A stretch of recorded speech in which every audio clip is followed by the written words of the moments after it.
Hello, my name is Joshua Clement with Lighty Contractors, and today we'll be discussing slow draining toilets.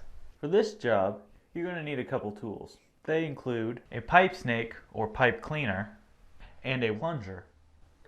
A snake or pipe cleaner has a very long cable on it that you place into the pipes of what you're trying to clean. Then what you do is you simply rotate it, and this grabs or releases anything that's maybe clogging it. Go ahead and lift up the toilet seats. Pull out roughly about 3 to 5 feet of cable and put it right into the hole on the bottom of the toilet. Now, as you are going down, you want to slowly twist it to make sure that you're getting anything that might be corroded around the walls of your toilet.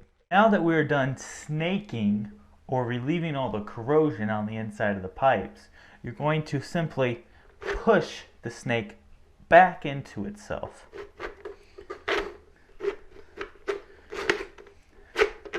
Now that we're done with that, we're going to go ahead and flush the toilet.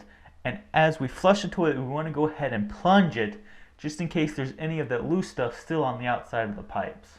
Go ahead and flush it now.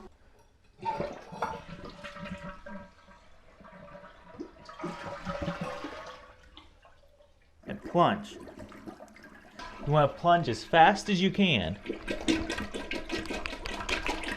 to ensure everything is relieved from the interior wall of the pipes.